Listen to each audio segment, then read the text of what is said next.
And Ghana's Rubber Estate Limited girl warns of more job losses by 2026 as uncontrolled raw cap lamb exports continue to cripple processing capacity.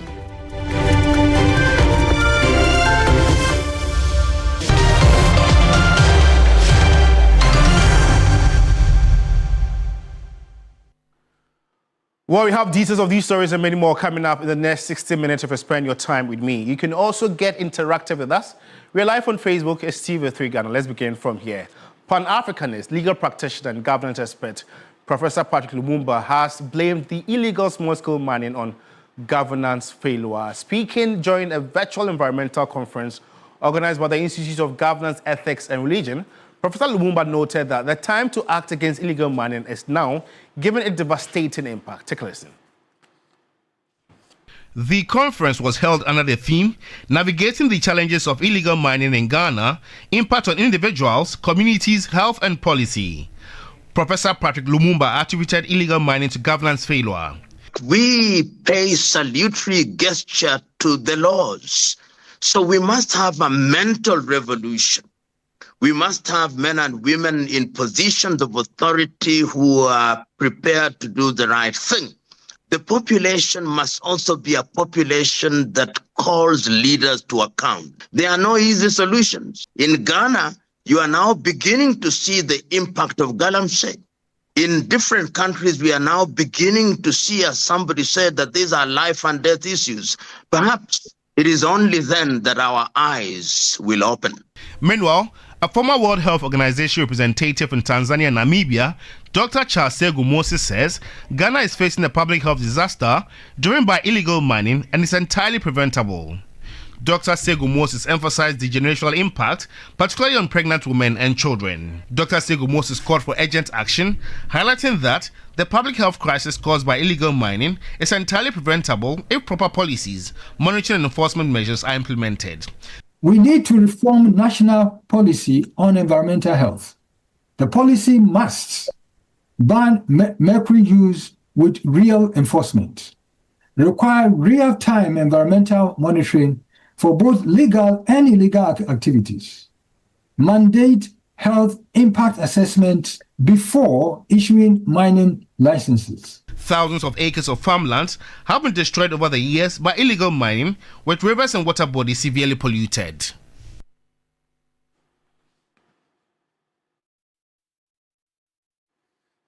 And our legal experts are urging the government to consider introducing a legislative instrument to regulate the use of bail bonds and prevent potential abuses. Concerns have been raised about the increasingly high bail conditions imposed on both ordinary citizens and high-profile individuals, conditions many describe as excessive and unfair. Calls for urgent reform are growing, with critics arguing that high bail bonds are sometimes used to intimidate individuals and in effect keep them in custody, despite constitutional rights to bail. Legal practitioner Martin Kpandai has backed the proposal, stressing that a legislative instrument would help curb misuse. I suffered one on the, I think Wednesday was 3rd of December 2025, where OSP, they asked me to provide a landed property. You should not be saying I should bring landed property in my name. That request was made so that I would not be able to fulfill it at that time of the day, so that minimum I was sleeping there. That's I will spend the night in custody. When you have difficult or harsh bail terms, it affects the poor more, because if the poor don't have the capacity to meet the bail conditions, they stay in custody for a longer period. These Supreme Court decisions have been aimed at trying to reform the law on bail, but it takes time. The cases take time. I agree with you that if we did this in a law that we send to Parliament, it can be faster because we can do many things rather than going to court one by one. Lawyer Christian Mamhese adds that the reform would be meaningful only if prosecutors refrain from using bail bonds as a tool for vengeance. In order for us to have a prescribed law that deals with bail, so that we would not have the situation where bail is used by members of prosecutorial institutions or persons in that particular institution to whether to venge a pound of flesh. Going through all of this is always money, and a poor person who does not have that, what happens to that person? That becomes another problem. But litigation has become expensive, and in order to ensure justice for all, some of these things needs to be addressed by parliamentarians. Persons in that particular judicial or quasi-judicial position would be guided by that particular legislation, so that there will not be uncertainty in that area. Meanwhile, ordinary citizens are not spared, as many struggle to meet the full requirements of bail condition, turning the process into a heavy burden. Away from legal-related matters, campaigning is intensifying in the Kpandai district of the Northern Region after the Electoral Commission scheduled Tuesday, December 30, 2025 for the Kpandai parliamentary rerun. The rerun follows the seat being officially declared vacant by the Clerk of Parliament. There's more in the following report. The Electoral Commission has set Tuesday, December 30, 2025 for the Kpandai parliamentary rerun. The Commission's action was triggered by the receipt of a formal notification from the Clerk to Parliament declaring the Kpandai seat vacant. The Tamale High Court had on Monday, 24th November 2025, ordered the rerun of the 2024 polls in the constituency within 30 days. Pollster and Executive Director at the Global Info Analytics, Musa Dankwa, says the new Patriotic Party candidate in the Kpandai parliamentary election, Matthew Nyindam, is very popular on the ground ahead of the rerun of the polls. What we are seeing is no different from what has been happening in the last 3-4 years. I mean, the last 2 election cycles. We expect the race to be very, very fierce. And I think the early indications shows that we're not going to be surprised in terms of how closeness it will be. And I think the MPP from 2012 has done very well in terms of the numbers. They were able to stand a seat that year, and they retained it in 2016. And 2020, somehow they lost it. And they won back again in 2024, even though the court had annulled it. Vice President of Imani and private legal practitioner Kofi Bento projected that incumbency advantage will play out in the upcoming Kpandai parliamentary election rerun. You can see over time, NDC is losing popularity, NPP is gaining popularity. If you look everywhere else, you see this kind of trend. That is one. The other thing you should know is that Kpandai is nobody's stronghold. True. It's nobody's stronghold. In fact, if we are going to talk about strongholds, then Nyindam is getting stronger. All right, but I can say it's nobody's stronghold. That said, the power of incumbency will come to play in this by-election. People voted. In the counting, in the collation, in the management of the election process, we had a problem. And if we had a more diligent electoral commission, we would have avoided this. For lawyer Martin Kpebu, he is unable to rely on the results of the Kpandai parliamentary election in the 2024 general election to analyze the performance of the new Patriotic Party candidate Matthew Nyindam. We were going for a rerun because laws were broken. So it should tell you that there may be, it was due to shenanigans. In actual fact, that's what the court has held. That's what the court has held. These votes that Nyindam got, etc., you attribute to voter fraud, etc. So once there is voter fraud, etc., it's difficult to say that he should win again. So I'm not able to rely on the 3,734 votes that he got to win as basis to say that he will automatically win. No. A policy analyst, senior lecturer at the University of Ghana, Dr. Joshua Satu, noted that the MPP has been consistent in its performance in the Kpandai parliamentary elections. It's not strange, it's not outrageous to see the figures, and they kind of follow a pattern of candidates winning, and these people are very shrewd voters.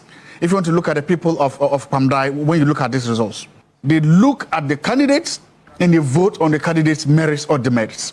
Matthew Nyindam here seems to be a very likable and popular guy. He is outperforming his party. Look, if you look at the other figure you showed me, he has done far better than the NPP, completely. The Electoral Commission stated that the rerun will be contested exclusively by the three candidates who participated in the original 2024 parliamentary election for the Kpandai constituency. The Kpandai seat is one of the 18 parliamentary seats in the northern region. The governing National Democratic Congress (NDC) holds 11 out of the 18 seats, with the NPP having 6 seats and 1 independent in the Woolensey constituency. Will the rerun lead to the NDC having an additional seat to bring its total in the northern region to 12, or will the opposition NPP hold on to the seat? Voters in Kpandai will make that decision on December 30.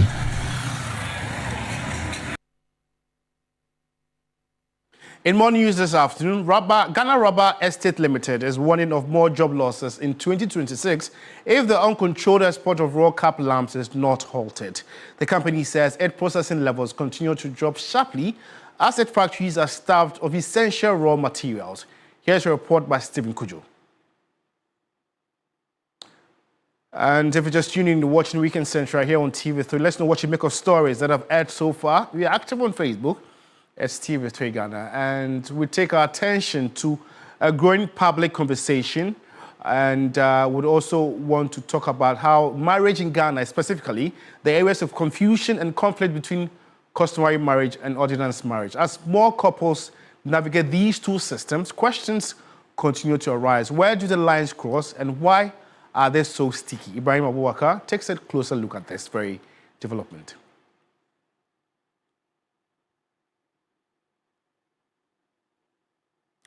And you're watching Weekend Central here on TV3 with me, myself, George Quinn. We're going for a commercial break. We're back with more news. Stay with us.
Welcome back from the break. In more news this afternoon, Ghana Rubber Estates Limited GRL is warning of more job losses if in 2026, if the uncontrolled export of raw cab lambs is not halted. The company says its processing levels continue to drop sharply as its factories are starved of essential raw materials. Here's a report by Stephen Kujo. GRL, Ghana's leading rubber producer, is struggling as the uncontrolled export of raw cab lambs continues to deprive the factory of vital materials. The company, designed to process 178,000 tons of dry rubber annually, has seen its operational capacity drop from 69% in 2023 to 41% in 2024, and a decline to 36% this year. Projection indicates a further decline to 33% by 2026 if export of raw cab lambs persists. The shortage of cab lambs has forced GRL to halt its usual three-shift system, affecting productivity and jobs. According to Secretary of the Association of Natural Rubber Actors of Ghana, Peria Champon, the resulting job losses are pushing some affected workers into illegal mining in the district. Rate of export of raw rubber. When we export the raw material, it is the jobs we are exporting. We are losing foreign exchange earning. It has physical issues whereby we don't have taxes. Okay, the needed revenue for government. So clearly there's a lot that goes against us when we export the raw rubber, and we're asking that we stop. Again, once you export the raw, the factories don't get the enough raw material to process. So what it means is that we need to be able to reduce our work staff. And if you look at just the processing factories alone in Ghana, between January 2025 and at the end of October 2025, the workforce had reduced by almost 25%, which is very serious. I mean, we are in areas where we have a high rate of galamsey. Now, when these people are out of job, they need to feed their families. What jobs are we asking them to do? They have to turn into galamsey. And that's what we're asking. Also, the export of raw rubber is collapsing the whole industry. Meanwhile, government has announced plans in the recent budget to ban the export of raw cab lambs under the Feed the Industry program. As part of effort to support the policy, the Parliamentary Select Committee on Trade, Industry and Tourism visited the factory to assess the situation firsthand. Chairman of the committee called for urgent reforms, warning that the current value chain is harming the country's economic interest. I have realized that the wanton exportation of the raw rubber has a very negative impact on Ghana as a whole. It has created the opportunity for some middlemen and scrupulous middlemen to make their money to the detriment of the farmers. Two, it has led to job losses. Three, because the people have lost job, once they leave, they must eat. So most of them have resorted to galamsey, which we don't want to hear of. This is a very serious situation, which President Mahama will not listen to at all. He further pledged that the committee will step up advocacy and trigger the necessary legislation to ban the export of raw cab lambs without delay. Before we came here, because the issue had been with us long ago, as soon as it appeared in the budget, we started working around it. We've met some ministers who are concerned, and they have bought into our concern. So what we'll do is when we get back, it's a matter of pushing them. And we look at our other committees, because it's an ally, we have to be concerned about subsidiary legislation committee. So we'll be meeting our colleagues. We talk to them about the effect. The proposed ban on raw cab lambs exports, along with the value chain reforms, is aimed to protect livelihood and boost local processes and save processes from collapse. Stephen Kujo, TV3 Apimenim, Western Region. Well, let's know what you make of the declining levels in GRL's production and also Ghana's rubber exports crisis. Engage us on Facebook, it's TV3 Ghana. Hopefully your comments, reservations and opinions will be read and shared to the rest of the world. And now let's turn our attention to a growing public conversation around marriage in Ghana, specifically the areas of confusion and conflict between customary marriage and ordinance marriage. As more couples navigate these two systems, questions continue to arise. Where do the lines cross and why are they so sticky? Ibrahim Walker takes a closer look. Marriage in Ghana is recognized under three main forms: customary, rooted in ancestral tradition, ordinance marriage backed by statutory state law, and Muhammadan governed by Islamic principles. Yet for many couples, the differences remain unclear and the consequences sometimes costly. Under customary law, a marriage becomes valid once families perform the necessary rites, often including the knocking, bride price, and blessings from both households. It is culturally accepted, binding, and widely practiced across communities. But with increasing urbanization, education, and the push for legal protection, many couples now opt for ordinance marriage, a monogamous union registered with and enforced by the state. Once customary marriage will give you the new way to marry as many as you want. For Mohammedan marriage, the maximum you can marry is 4. Marriage under ordinance, or the Cap 127, it is monogamous in nature. Unlike customary marriage, where the marriage is between the woman's family and the man's family. Under ordinance, the marriage is between a man and a woman. So it is the voluntary union between one man and one woman to the exclusion of all others. It means no other person can come in between the marriage. And that is where the sticky lines emerge. Some couples perform customary rites, believing they are fully married, only to discover later that legally the union must be registered to be recognized under the ordinance. You can't do ordinance and opt for a customary certificate. Yes, but couple can do customary ceremony, do every ceremony at the house, and come in and opt for ordinance certificates. They'll come and pass through the process of ordinance registration and come and sign the ordinance certificates. Officials say a growing number of disputes, especially around property, inheritance, and divorce, stem from this misunderstanding. But what will make a person opt for a type of marriage? I've been married close to 2 years now, and then I married under ordinance. Reason being that it is legally strong, and then when in case one person is out, maybe there is death or something, ensuring the inheritance or whatever, your children are safe because you don't have to go through all the drama with the family and other people interfering in what you and your husband has suffered to gain and all that. So I opted for that, and also the very important one, it is monogamous. I prefer the customary, and the reason being that it's safe, and then I would be bothered with dividing my properties with the woman that I will marry. Under the customary, I think you can marry as many as you want as compared to the ordinance. Experts advise couples to understand the system they are choosing and the responsibilities that come with each. After praying, look at the legal implications.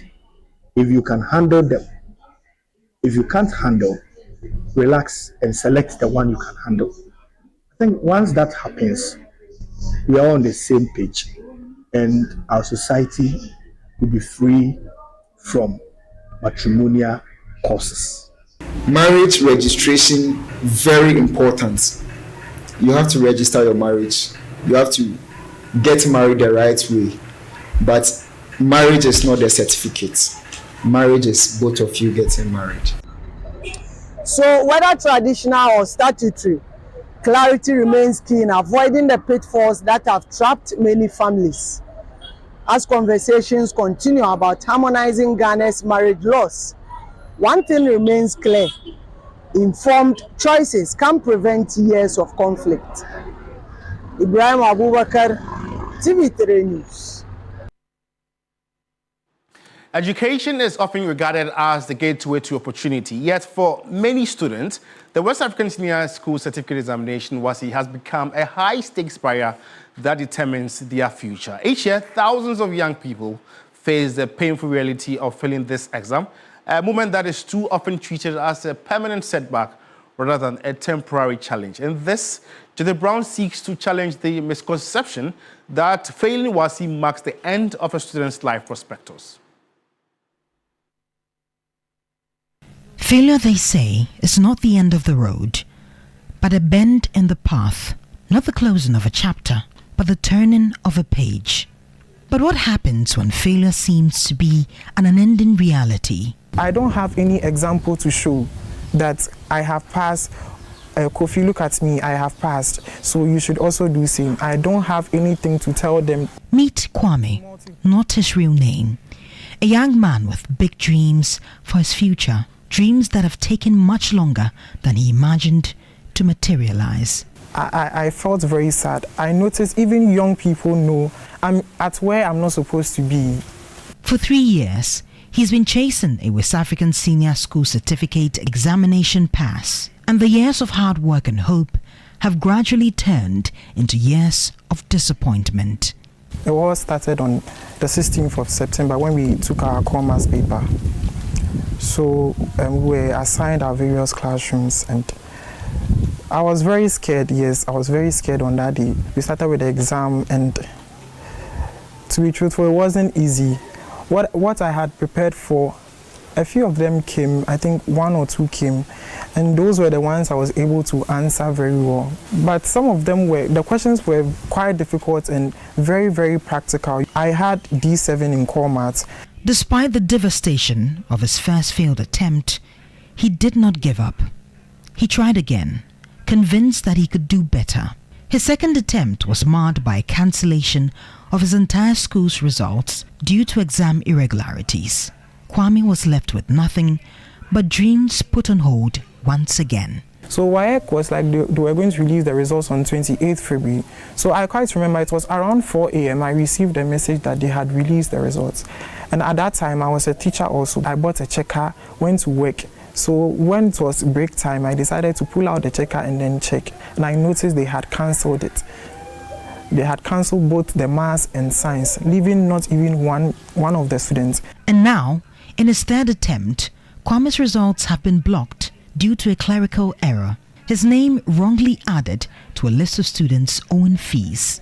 A mistake that could cost him another year and another opportunity. Each and every year, I buy the forms because my parents are very much aware that I'm not a bad student. Even when they don't have money, one thing my parents always tell me is that even if they will have to borrow for me to go to school, they will do that. So my parents have really sacrificed. So that alone is a different burden on itself each and every year.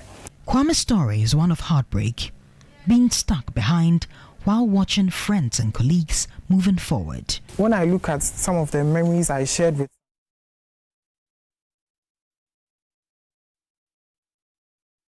of my life where I need them the most, that is when they have just left me. But the story is not unique. Many students in Ghana face similar challenges, struggling with the pressure of passing the WASSCE. This narrative not only undermines their confidence, but also limits their access to alternative pathways for growth and success. You know, for those who get to be interviewed, the kind of optimism that they exhibit, that, oh, people are not yet blow, a bit try, you know, that kind of thing. And then results are released and it doesn't go the way they expect. I mean, for, you know, these students, I mean, the initial reaction will be that shock and disbelief, especially when they try to compare themselves with other people. And if that continues, then it's more like the beginning of a low self-esteem. But should this be the case, that students are unable to continue education on the account of a few failed subjects? Some of these cutoff points, you know, have been stipulated way back, and that's what's been used. I mean, all the universities have used, you know, for all this while. And so, if all of a sudden something has to be done about it, it requires, you know, the same efforts that, you know, were used initially. You know, so again, it will require that, I mean, people who matter come together, you know, so we all can find a lasting solution to this unfortunate occurrence. Ultimately, the measure of a nation's progress lies not in how it rewards success alone, but in how it supports those who stumble, helping them rise again with dignity and with purpose. Judith Brown, TV3 News. Well, away from education, let's delve into health, as officials are warning that the fight against malaria in Africa has reached a critical turning point, with drug resistance threatening recent progress. Partial resistance to artemisinin has been confirmed or is suspected in at least 8 African countries, including regions in East Africa and the Horn of Africa. According to the latest World Health Organization report, 2024 saw an estimated 282 million malaria cases globally and 610,000 deaths. About 95% of those deaths occurred in the African region, with children under 5 disproportionately affected. The backbone of malaria treatment across Africa, artemisinin-based combination therapies face growing challenges. At a regional dialogue on malaria drug resistance in Africa, on the sidelines of the ICASA conference, scientists encouraged more efforts from government to protect the cure. Partial resistance to the drug has now been confirmed or suspected in at least 8 African countries. And they have varied forms of the mutations, and they are gradually increasing. So the African leaders, I think, should take this as a very important issue and support their countries. Take ownership. Ghana is yet to experience drug resistance in the treatment of malaria. Dr. Hilarious Abiu is the National Malaria Elimination Program Manager. If we don't protect the medicines we are using now and we develop resistance, we are going to cough up multiple times the amount of money we are spending currently to treat malaria, just to make sure that our people recover when they get malaria. So it will require a lot of investment. CSOs want government to focus more on preventive mechanisms. Many countries who really have developed, they've invested in research, and I think Ghana government, apart from prevention, that we are calling them to invest in, they should also maybe invest in research. Chairman of the Parliamentary Select Committee on Health and a member of the coalition of parliamentarians engaged to end malaria in Africa reaffirmed their commitment to efforts to eliminate malaria. The fight to end malaria is not only a scientific issue. It is not only about the mutation of the malaria parasite. It is about how, as a society or as a country, can vote resources to fight against this malaria parasite. Experts warn that if resistance continues to spread unchecked, Africa could see significant increases in treatment failures, putting millions at risk and jeopardizing decades of progress against malaria.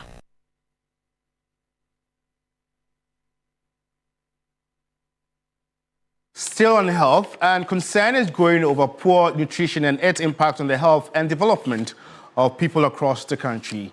From the types of meals consumed to the financial capacity to afford healthier options, stakeholders warn that current eating habits are contributing to increasing health risk.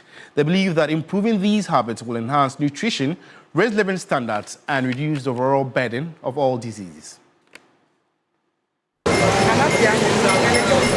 The call for improved nutrition is growing louder, with many urging the government to intervene and ensure healthier diets for the population.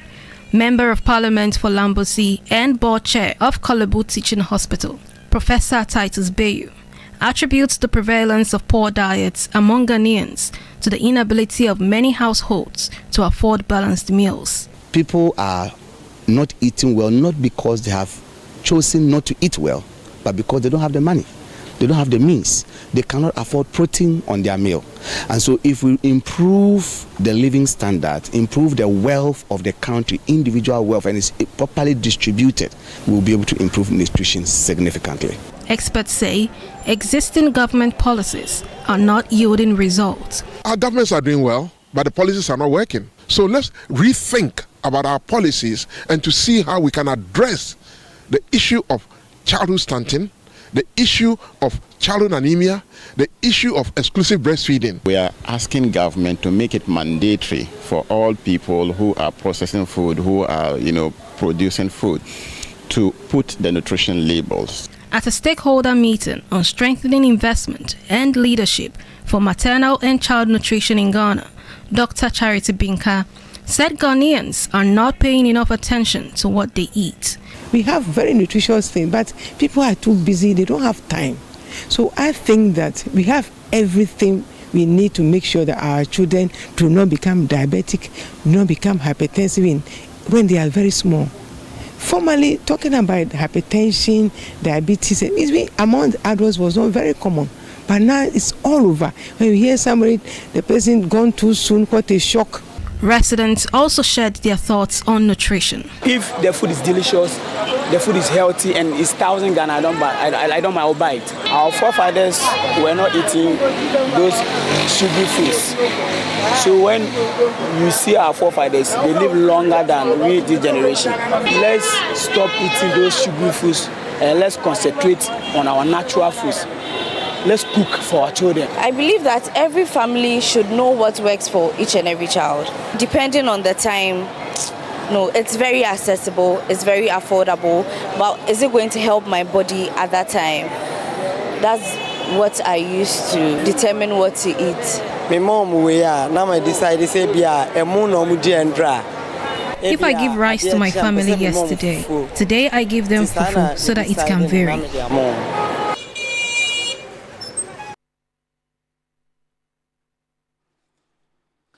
And now the Community Health Nurses Association is calling out its national leadership over what it describes as years of systematic financial abuse and mismanagement under the former leadership. Members are demanding an immediate forensic audit into the association's finances and have threatened legal action if their demands are not met.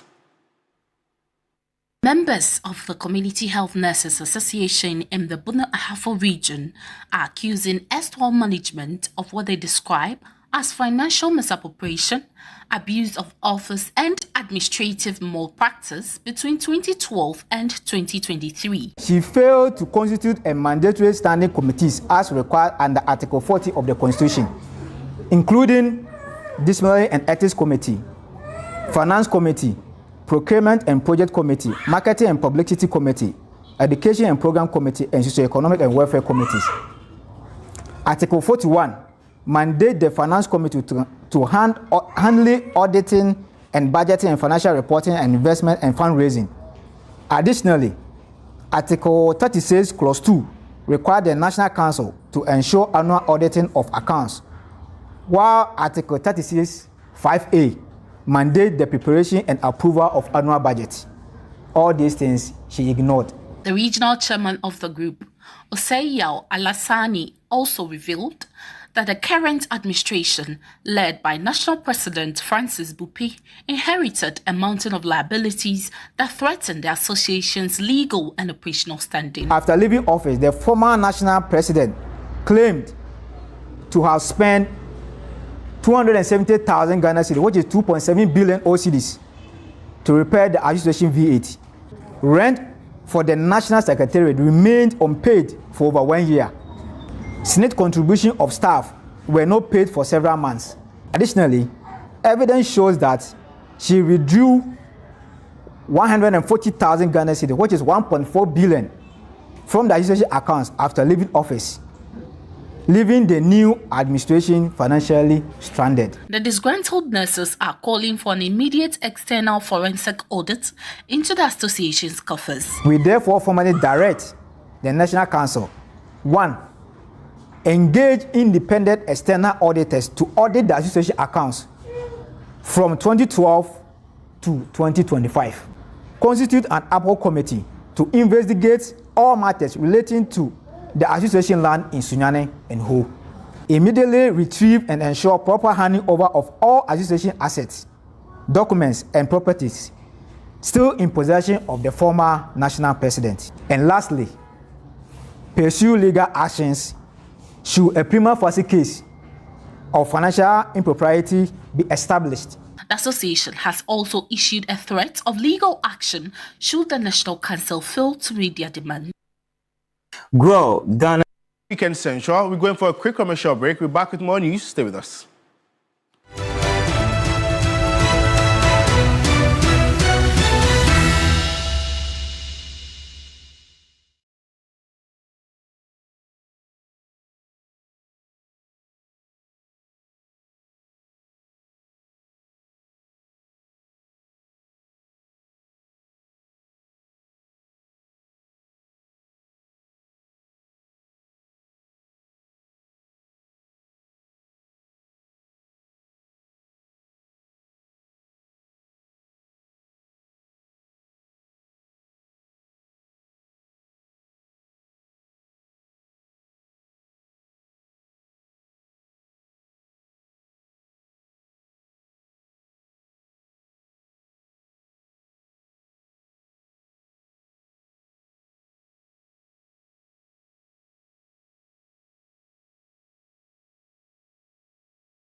in the draft constitution. This prompted calls for peaceful resolution from the leadership of both kingdoms.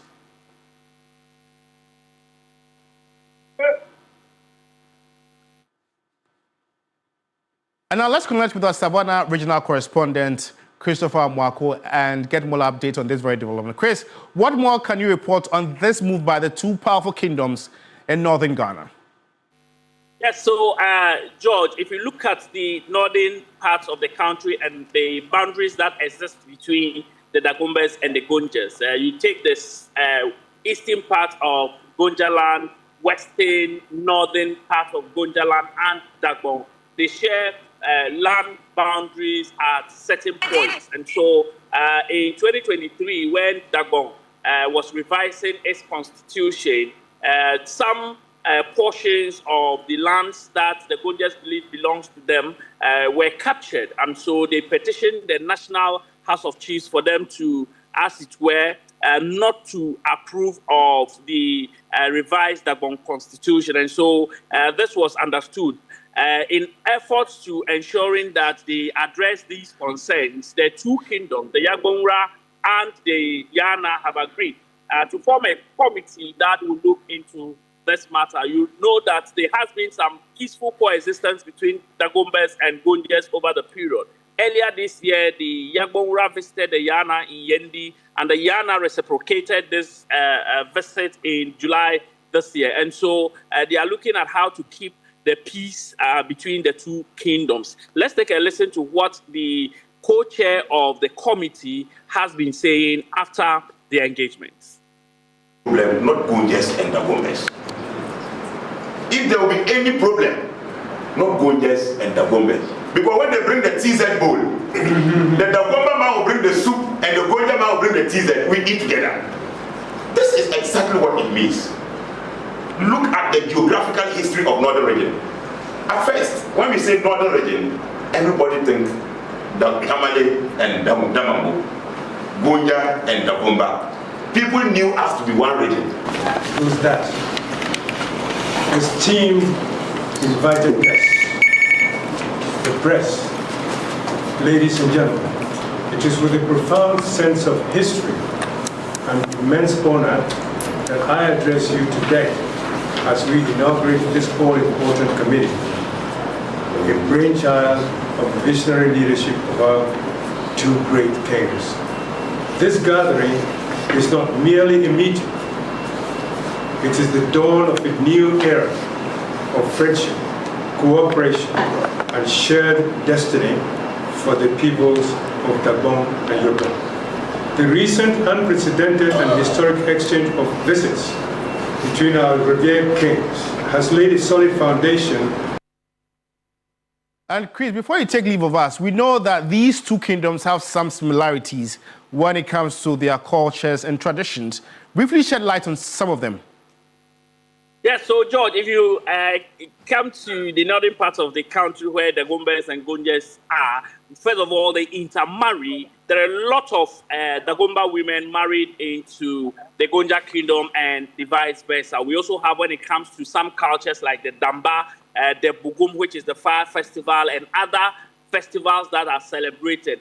Very common in nature, and the two, you cannot be able to distinguish between the Gonja Damba and the Dagbon Damba because they all have some similarities when it comes to the rhythm and the dance steps. And so there has been that cordiality, that issues of oneness and identity when it comes to the two kingdoms. And so it is the hope and belief of the people within this area that this particular committee will bring an end to some of the pockets of land disputes that have been recorded between the two kingdoms. George.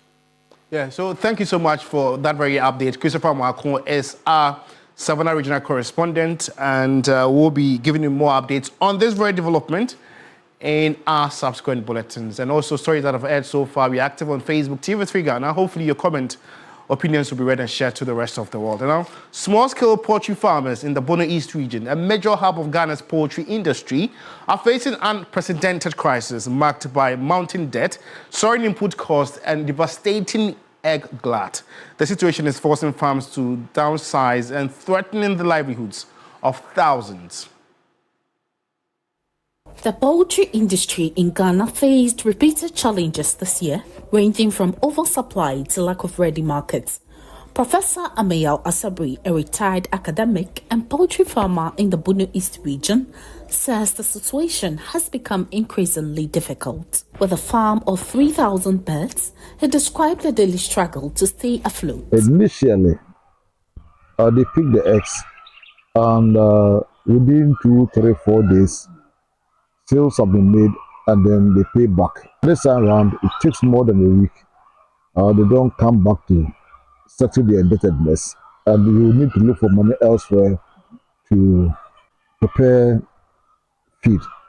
The farmer noted that the price of a crate of eggs has reduced marginally from 60 cedis to 40 cedis, making it impossible to break even. We were selling one crate at 60 Ghana. Now it's 40. You see, so how do you break even? The financial distress has forced Professor Asabri to make drastic cuts. If you look at the hen coops there, I have 1, 2, 3, 4, 5 that are empty. But I'm scared to expand because you are not getting support from anywhere. There are no grants from anywhere for you to expand. Currently, I have only 2 staff working on this. At a point in time, I had up to 10, but now I think the glut is not been easy. He suggested that the government should identify players in the industry, support them with capital, and set a clear target for employment. Another Food and Drugs Authority, FDA, has urged startups and small-scale businesses to comply with its progressive licensing scheme. The Eastern Regional Director of the authority, Anita Owusu-Kufuor, explained that adherence to the scheme will enhance producers and also improve the quality of their products. Christmas time is around the corner and consumers are making purchases ahead of the celebrations. The Food and Drugs Authority, FDA, is encouraging the public to choose certified made in Ghana products to promote safety and support local industries. The authority is targeting nearly 60% of locally made goods stocked on shop shelves to improve consumer preference for certified Ghanaian products, which can significantly impact the economy. Eastern Regional FDA Director Anita Owusu-Kufuor noted that increased patronage of local goods will help small businesses enhance production and create more employment opportunities.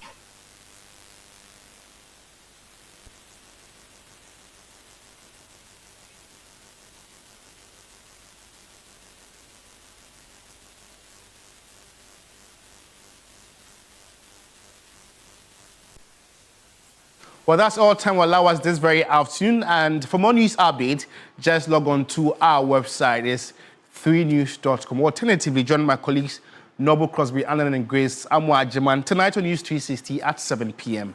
And also at 1 p.m. right after this very bulletin, there's hot issues with my colleague Kemini Amano. You want to stay with us for the very latest updates. In a world where you can be anything, just be kind.